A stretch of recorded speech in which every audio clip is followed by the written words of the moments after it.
News Headlines is presented by Calvo's Insurance, a legacy of trust, serving Micronesia since 1938. Matson, celebrating 25 years of commitment to Guam, Micronesia, and the CNMI. Cars Plus Hyundai, home of the Kona electric vehicle, an electric heart with an SUV soul. Test drive yours today at Cars Plus. McDonald's of Guam, I'm Loving It, and King's Restaurant, serving your local breakfast, lunch, and dinner favorites for over 45 years.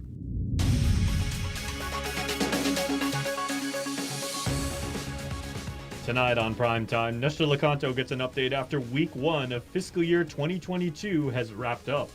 Plus, former Guam Senator Will Castro details his first week on the job as the CNMI's governor's chief of staff. Artem Osmanglotny reports from Saipan. And we'll conclude the 7-part series which took us behind the front line over at the Guam Memorial Hospital. Hafidi and good evening. I'm Tyler Matanani. Week one of fiscal year 2022 is now in the books. Guam is not likely to see the same massive amount of pandemic assistance that kept the economy afloat in FY21.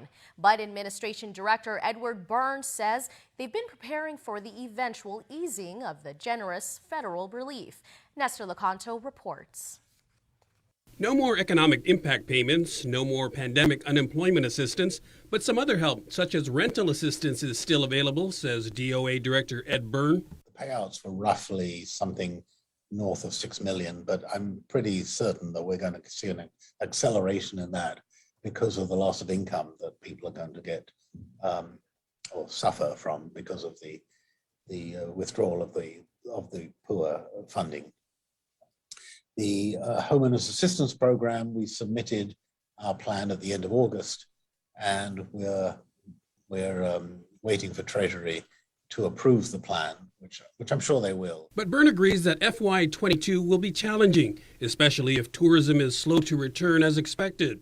Still, according to the most recent revenue tracking, GovGuam has about $50 million more than projected to start this fiscal year.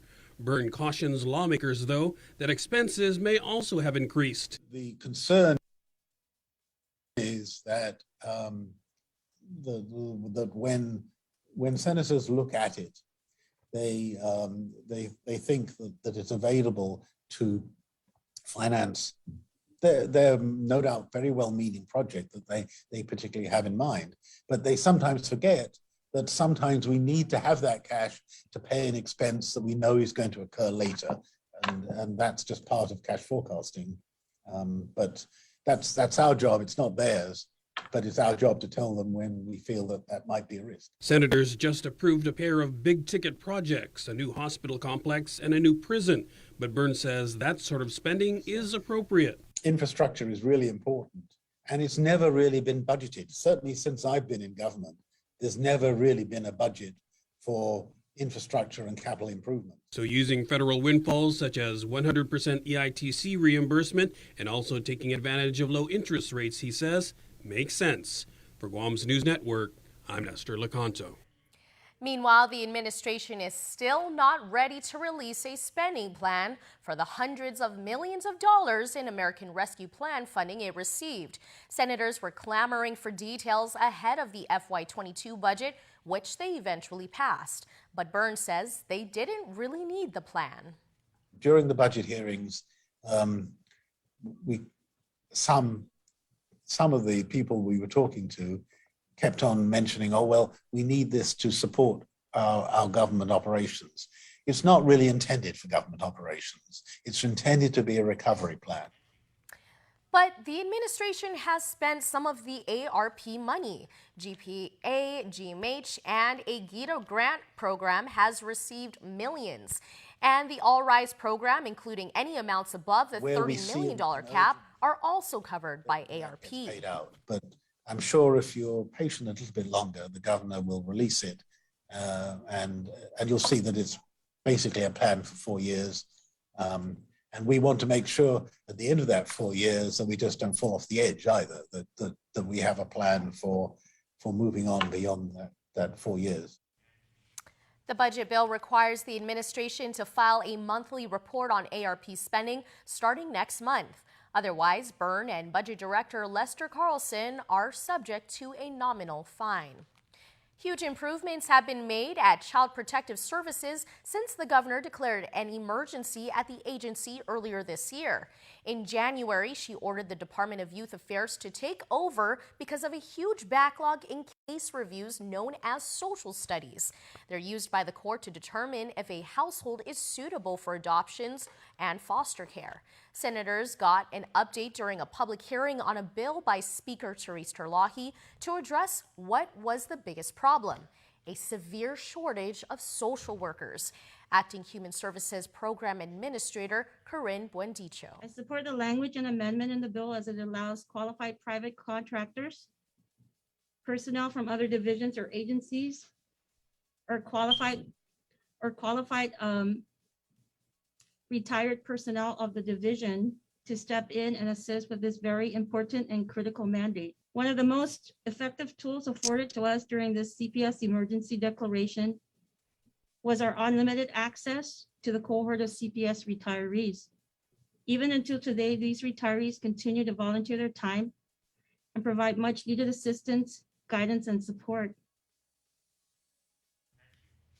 She says CPS has managed to catch up on the caseload. As of today, there are some 474 foster children on Guam. In this final segment of our series, Behind the Frontline, our Tomas Manglotnia closes our tour at the Guam Memorial Hospital. Here's part 7 of Behind the Frontline. We've heard the persistence. We have served this island. We continue to serve this island. We are exhausted. We do everything we can. We stretch every way we can. COVID has taught us that we have absolutely no limits.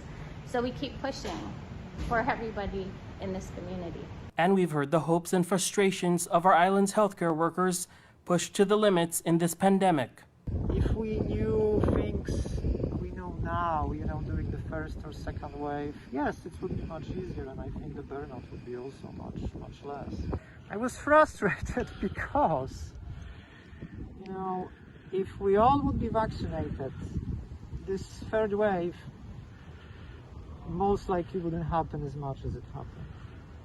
And that's why I was frustrated. The medical part, the burnout, that's manageable, that's a part of the job. Even with the exhaustion, staff at the Guam Memorial Hospital remain at the front line. It's been busier and it's been like 24/7. So we're really blessed to have staff that can keep up with the traffic and keep up with the care to serve our community. And keeping up also meant learning quickly and adapting to what's become known in the COVID-19 era as a rapidly evolving situation. The Guam pandemic plan will only work if it's realistic. However, we're finding shortfalls, so therefore we cover the shortfalls and we move on. Tomas Manglotnia for KUAM News, Behind the Front Line. Thank you to everyone at GMH for your service and your time. You can view the full 7-part series on youtube.com/KUAM News. Public Health, in partnership with the Mayor's Council, will be holding booster clinics at their respective offices for the island's Manumcos that have completed their 2 doses of the Pfizer vaccine. MCOG President and PD Mayor Jesse Alleg. We're going to start October 11, which is Monday, for the residents of Sinahanya, Hagatnya, and Agania Heights. And they can call their mayor's office now until 5 o'clock on Friday to get assistance to register or to get an appointment for that date. 65 years and older definitely will be accepted. No one will be turned away. If there are any other issues as far as age or category, they certainly can go to the UOG Fieldhouse to get their dose 3 vaccination or their booster shot. What we encourage our residents to do is to take a look at the full schedule and find your village date or find your village and look at the date that will be hosted in your village and sign up for that date. The booster clinic will run until November 18th. Walk-ins are welcomed, but appointments are highly encouraged. The booster clinics will be from 8:30 a.m. to 1:30 p.m. Vaccination cards and a valid ID are required to get the shot. To make an appointment, contact your respective village mayor's office. After 2 weeks of being available, exemption forms are back to the AG's office for further review. Public Health PIO Janela Carrera says they've ran into a few issues with the medical and religious exemptions that need further guidance. At this time, we have put a pause to both the religious and exemption requests. We are seeking further consultation with the Office of the Attorney General. There's just some matters that we want clarification regarding the medical and religious exemption requests. So until we get further clarification from them, then at this time it's still pending. In the past 2 weeks, only one medical exemption request was approved, while all other requests were placed on hold. The CNMI reported a third COVID-19 related fatality Thursday night. The patient was vaccinated, male, and a CNMI resident with underlying conditions, passing away this month, according to hospital PIO Guillermo Lifoyfoy. In a press release Thursday night, the Commonwealth Healthcare Corporation says, quote, "The patient tested positive for COVID-19 in August, was identified on arrival through travel screening, and quarantined. The patient was admitted to the hospital while in quarantine, recovered, and was discharged early September. Shortly after, the patient was readmitted to the CHCC hospital due to complications related to COVID-19 pneumonia. It is never easy to hear news that we lost a member of our community," said Governor Ralph Torres. The CNMI has had a total of 277 COVID-19 cases since March 2020 and implemented a mandatory quarantine and testing program for all arriving passengers. Former Guam Senator Will Castro is on Saipan, just finishing his first week as the Chief of Staff to CNMI Governor Ralph Torres. Tomas Manglotnia reports. Overall, Will has always been an advocate of CNMI and partnering with Guam and having one Marianas, and whether it's disaster or simply putting our concerns, our issues together and making it a one issue to U.S. He has the heart here in the CNMI, obviously married a local here, Dr. Deborah. CNMI Governor Ralph Torres says it was an easy decision to appoint former Guam Senator Will Castro as his Chief of Staff. He would continuously communicate with me and having concern, praises for that matter on the things we have done right. And having him back home is a plus for all of us, especially for me and my administration. And after his first week on the job, former Senator Will Castro spoke to the public at Friday morning's weekly CNMI press conference. It's definitely going to be the opportunity of a lifetime. He says his priorities are in lockstep with the governor, and his focus is related to diversifying the economy as the NMI recovers from typhoons and the pandemic's blow. So that's my priority, is to serve the governor well, faithfully and with integrity, and to translate the priorities of the Commonwealth into an actionable plan. Just a few minutes after the press conference, he joined us on the link, sharing how the governor called him and offered the job on the spot. We asked him for his comment on the ongoing legislative probe into Governor Torres' spending. My answer is no comment. I can tell you, though, that I intend to uphold the integrity of the Office of Chief of Staff to best reflect the governor and the Commonwealth. So how long will he stay on the job, given an already charged election season? I will faithfully serve the Chief Executive of the Commonwealth. If that requires that upon the anniversary of my signing that I resign, or soonest, and the people of Guam find it fit for me to serve in the legislature, I would gladly do it. I don't think we're done yet in terms of serving, but I don't have to be a senator to serve the territory. Tomas Manglotnia for KUAM News on Saipan. A Navy official has confirmed that a submarine involved in an undersea collision in the Indo-Pacific is currently docked in Guam. According to a Navy news release, the Seawolf-class fast-attack submarine USS Connecticut struck an object while submerged on the afternoon of October 2nd while operating in international waters. A spokesman for Pacific Fleet in Honolulu said none of the crew suffered life-threatening injuries and the sub made its way to Guam on its own power. The Navy said, quote, "The submarine remains in a safe and stable condition. USS Connecticut's nuclear propulsion plant and spaces were not affected and remain fully operational. The extent of damage to the remainder of the submarine is being assessed. The incident is under investigation." Once again, we invite you to voice your view on our social media with our daily question. Today, we're asking, what questions do you want to ask your fellow islanders on our social media pages? We'll share responses on the link with Chris and Bree on Monday, so make sure to get your comments in. Stick around for more news here on Primetime. You're watching KUAM.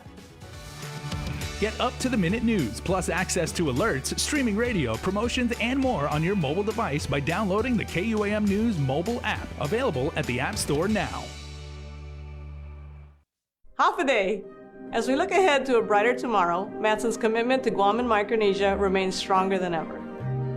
While the world around us is ever-changing, what remains unchanged is our commitment to you, our customers, and the island communities we serve. Shipping is what we do best, and serving our community is at the heart of everything we do. But we don't do it alone. This is why we support organizations that make caring for the people and the environment a top priority. We know that many count on Matson's lifeline services in the Pacific, and that's why we continue to work hard to ensure that our shipments remain on time all the time. Matson recently added another Aloha-class vessel to our schedule. We now have two of Matson's largest and fastest ships serving Guam from the U.S. West Coast and Hawaii. With our new state-of-the-art vessels, we stand ready to support the region's economic recovery. Thank you for the privilege of serving you for the last 25 years, and you can count on Matson to be here for the next 25 years and beyond. Don't need a work break, keep the smile on your face. The moments you can't replace, and I'll be around. Whoa, you can count on me.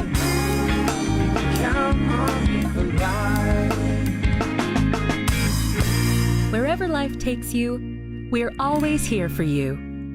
Calvo's Insurance. Count on us for life. When making the new Kentucky Fried Chicken sandwich, people asked how I felt about burger places selling fried chicken. I'd say that's none of my business, just like making fried chicken is none of theirs. Get the new Kentucky Fried Chicken sandwich. It's finger-licking good. It's a special delivery to your inbox every week with your KUAM News Roundup, program advisories, and promotions. Sign up for the weekly KUAM Digital Digest today on KUAM.com. Welcome back. The Guam Department of Education will seek legislative approval to waive the required 180 days of instructional learning in a school year, including service learning hours. Here's more on this report with KUAM's Isaiah again. Students have been losing instructional time due to the shutdown caused by the upsurge in COVID-19 cases on the island. Now that Guam Department of Education students are attending classes in scheduled cohorts, they are only attending classes half of the time of a normal school year. Pre-COVID, GDOE school year had 180 days of instructional time. Deputy Superintendent of Curriculum and Instruction Joe Sanchez says GDOE may ask the legislature to waive that requirement. It still would require some legislative intervention, even though classes are taking place every day. The students themselves are not receiving the full 180 days, which is, why we do want to make sure the legislature is able to intervene. Meanwhile, Sanchez said that they will also request the legislature approval to waive service learning hours. Students had to acquire a total of 150 service learning hours prior to the COVID-19 pandemic by physically performing services for their communities through volunteering, usually at nonprofit organizations and events. But because of the wide variety of service learning activities that are potentially out there, we think it would just be advisable to request for a waiver again of service learning. I mean, we still believe the program is useful and very beneficial, but just because it requires just a diverse set of activities that will most likely take place off campus, we just don't want to take that particular risk. We are going to be asking that service learning be waived. KUAM news files show that the legislature waived the service learning hours for high school students enrolled during school year 2019 to 2020 in April last year through Bill 332-35. It was developed to exempt all students from freshmen through seniors from this requirement. The bill will waive the mandatory service for the students throughout their high school careers. Reporting for Guam News Network, Guahusi Isaiah Ugan. Units from the Guam Fire Department and the Guam Police Department's Highway Patrol Division responded to an auto versus pedestrian accident last night near the top of the overpass in Barragata. A male in his 30s was attempting to avoid a traffic stop. Officers followed the man towards Route 10A when he exited the car and collided with a patrol car. He was transported to Guam Regional Medical City with serious injuries. This is an ongoing investigation. Brought into the ER at GMH but walked out in handcuffs. The incident occurred early Thursday morning. GFD medics picked up a man in Tamuning and brought him to the emergency room to get checked. While there, hospital staff conducted an inventory on his personal items and found about 25 grams of meth. Stevie George Alvarez Villanueva allegedly admitted to police to smoking and buying ice from a friend who he didn't identify. He was charged with possession of a Schedule II controlled substance with intent to deliver. News out of the district court, 23-year-old Peter Quifunes and Doreen Kitaro were released to separate third-party custodians. They were indicted on federal drug charges last month. As part of their pretrial release conditions, they must not have contact with each other. Quifunes and Kitaro are scheduled to appear back in federal court on November 17th. One of two Nigerian men living in Florida who recruited two Guam residents to participate in an advanced fee scheme entered a plea agreement. Jide Abimbola agreed to plead guilty to conspiracy to commit wire fraud between 2018 to November 2019. Abimbola, along with Okechukwu Iwuji, allegedly recruited Teresa Peretta and Sally Roberto to scam almost $500,000 from local residents. As part of the scheme, they would offer victims a large sum of money and fraudulently convince them to pay various fees in advance of receiving promised funds. Peretta and Roberto would wire the money to the Nigerians. Last month, Peretta agreed to plead guilty for her role in the scheme. Roberto's case has been sealed while Iwuji waived his right to a speedy trial. State funeral services were held today for the late Talofofo Commissioner Roman Kanata. Kanata served 3 consecutive terms from 1969 to 1981. Former Governor Carl Gutierrez was asked by the family to deliver the eulogy. He described Commissioner Kanata as a quiet but effective man who was defined by his actions and his love of service. Constituents with dedication, but more than that, Roman envisioned ways to provide services that were not even available at that time. He had a knack for recognizing a need and then figuring out how to fill it. Commissioner Kanata was also an Army veteran who served during the Korean War. He was 92 years old. There are over 200 police officers on Guam who keep our island safe. To commemorate the first day of Police Week, a special proclamation signing ceremony took place. KUAM's Hannah Devanzo has this report. Members of the community gathered virtually to honor our men and women in blue. The Guam Police Department mentioned that they would like to bring more officers on board. However, the low pay could discourage people. College-educated people are not going to work for $11.87 an hour, especially if they had to pay for their education. Okay, a police officer trainee makes only 71 cents more than a laborer in the government of Guam. Okay, yet he has so many prerequisites to become a police officer. There are so many mandates that's placed on this individual from the time they're hired. Other concerns regarding police officers include there were hardly any promotions. Their overtime pay was not paid immediately.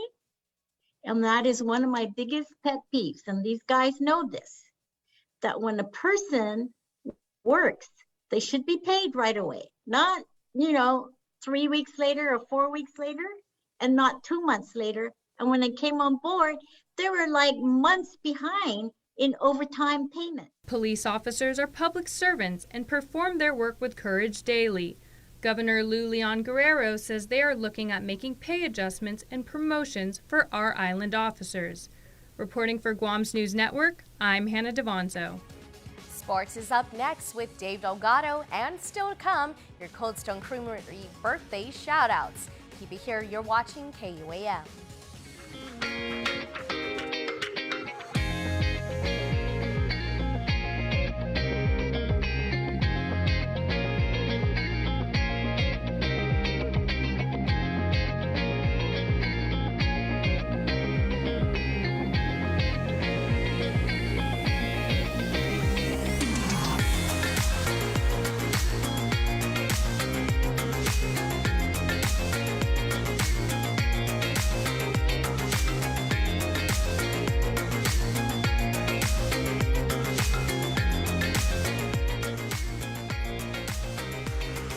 Your community calendar is brought to you by Taco Bell. Whether it's your first meal or your fourth meal, we've got you covered. Taco Bell, live Mas.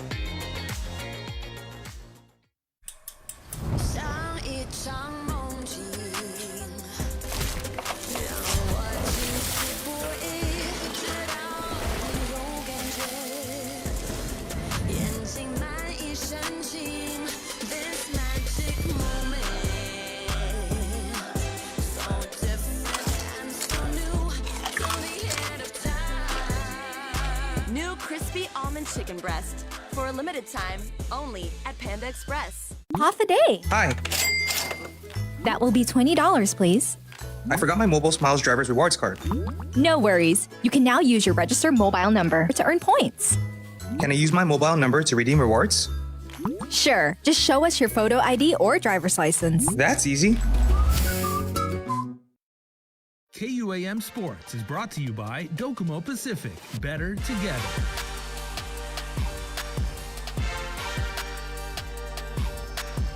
President of the Guam National Tennis Federation, Torgan Smith, here to talk about the Davis Cup team heading out to Bahrain. This is the first time Guam is going to be competing in Bahrain. First time to go to Bahrain. The Davis Cup venue changes every year, and the Middle Eastern countries are in our group, which is Group 4. So we've been to Oman and Jordan, and we played Bahrain. In the last time we played was 2019. We played Bahrain, so we're familiar with the competition, and we're gonna have a total of 13 teams. It was 14 yesterday. Singapore withdrew, so now it's 13. Camden Camacho, Mason Caldwell, Derek Oklahoma, and Armand Sachdev representing the island. A lot of young talent on this year's team. 3 of those guys have played in previous Davis Cup. Armand will be his first time to experience the Davis Cup, but Camden and Mason are playing college tennis currently in the States, so they'll be, have the match play experience. And Derek has played college tennis, and he played for us in Jordan in 2019, so he's got some Davis Cup experience. So young team, but they all have some good international experience. They played in the Pacific Games, the 3.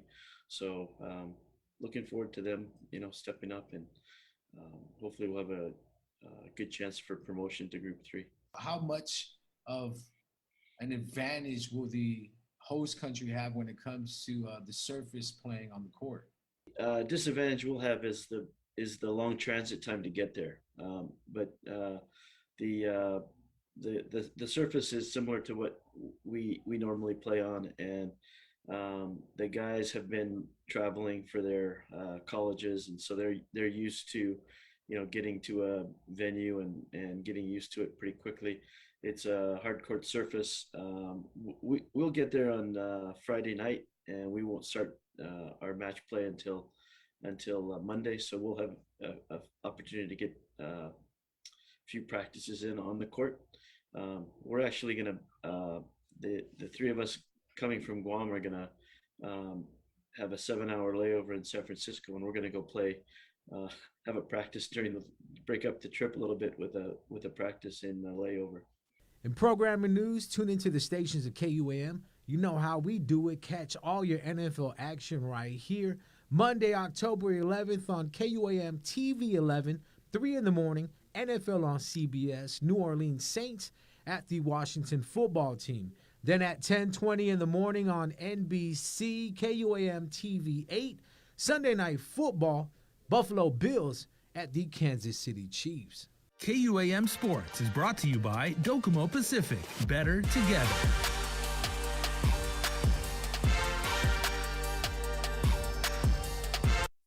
You are everything that matters to me, and I promise to do whatever it takes to keep you healthy, to be comfortable, and to be free. I love you.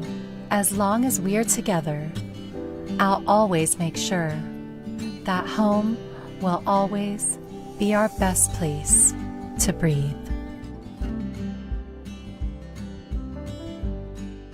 Guam's auto appearance specialist, Elegant Reflections, has been providing the automotive industry with professional detailing and car care products at its highest quality, from complete detailing, full interior detailing, exterior detailing, headlamp restoration, hand washing, seat and carpet shampoo, engine degreasing, undercarriage cleaning, paint sealant, fabric protection, paint oxidation removal, and so much more. Visit us at our new location. Call 646-5555 for an appointment. Elegant Reflections, Guam's auto appearance specialist, over 20 years of experience. 100% truck, 100% Jeep.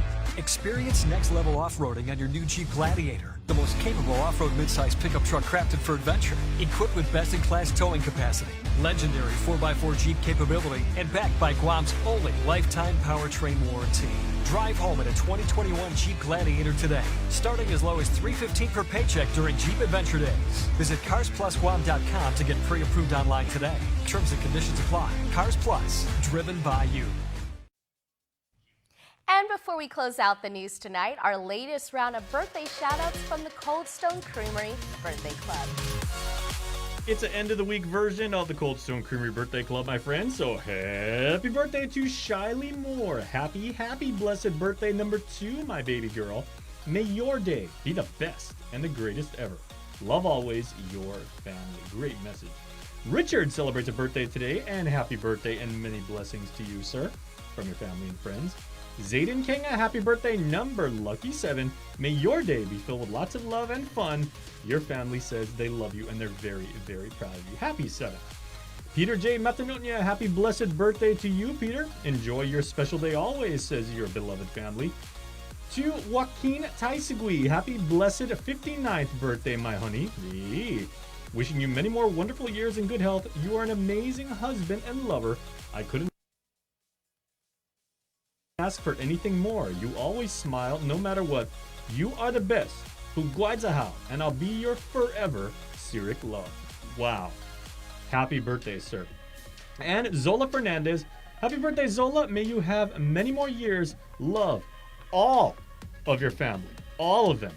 And we wish all of you whose birthday is today the best day ever, because we're proud to have you members of our island community. Happy birthday. Remember, you can be part of the Cold Stone Creamery Birthday Club by registering online at KUAM.com. Please make sure to include with your photo your name and birth date. And it's that time of the week where we announce the winner of a delicious Cold Stone Creamery birthday cake. Hey, Daniel A. Again, you are this week's winner of a Cold Stone Creamery ice cream cake. We wish you and your family good luck, good health, and good fortune, and a good extended birthday. And we'll be in touch with you to let you know when you can pick up your prize from Cold Stone Creamery. Enjoy, and happy birthday once again. And that's going to do it for us here on Primetime. Thanks for watching. Good night and be safe, Guam.